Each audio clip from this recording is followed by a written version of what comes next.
Can you kind of take your first responders view of the immune system and just give us this general overview, so that someone who is reading a newspaper article can kind of wrap their mind around it, maybe just a little easier when they start throwing out beta cells and T cells and cytokines and all those things. Can you kind of talk about that in terms of how our immune system basically works?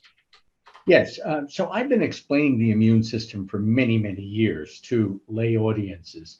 And I found over the years that the best way to explain this very complicated system, which exists in all of us, and that's what's amazing and most people don't realize is we are so complicated, but the immune system is one of the most beautiful organ systems in the body. It's a protective network. So you can go to police departments or armies and you can see the same kind of protection set up in many, many layers and tiers in society, as you see with our immune system.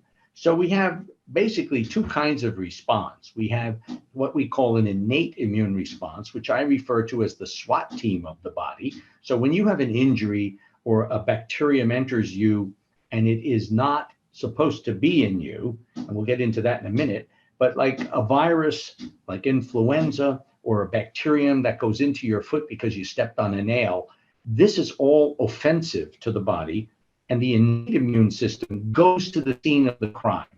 And interestingly enough, we have lymph nodes placed throughout the body in strategic locations. I like to refer to it as the TSA of the immune system. You have lymph nodes in your groin, around your neck, anywhere where there's a possibility, even around the ears, where the possibility of a breach of your personal bodily security occurs.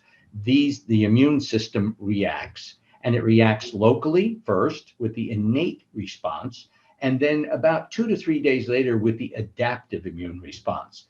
Now, your listeners, I'm sure, have all heard of antibodies, the proteins in the blood that are very, very specific at times and affect invaders.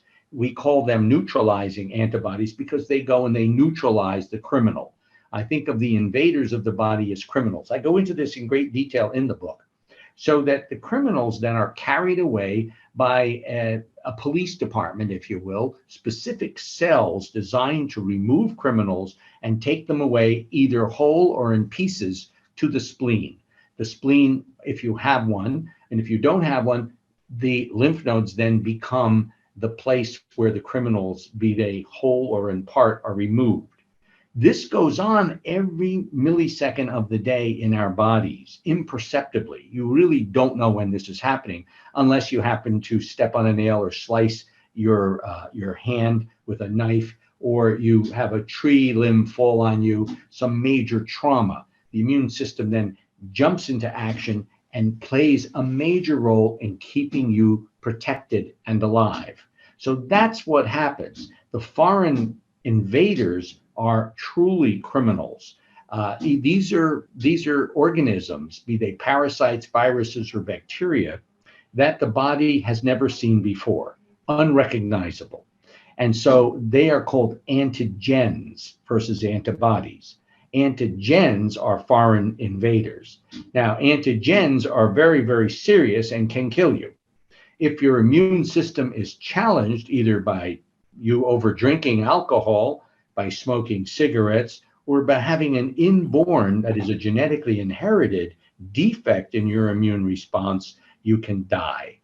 And there are other diseases like cancer, like diabetes, like a lot of other things that can challenge your immune system and make it somewhat dysfunctional. And hence the reason for the current vaccines being given to people either 65 and older, where your immune system is beginning to wane in its strength. And we can talk about that in a second. But the other thing is that if you're on chemotherapy for either an autoimmune disease or some sort of cancer that you have, like prostate cancer or breast cancer, you are at risk because your immune system is having a heck of a time trying to deal with the malignancy, but it's now also being asked to deal with a foreign invader. And people with other viruses like hepatitis C or even HIV have a tough time because their immune systems may not be able to mount an adequate protective response for their bodies.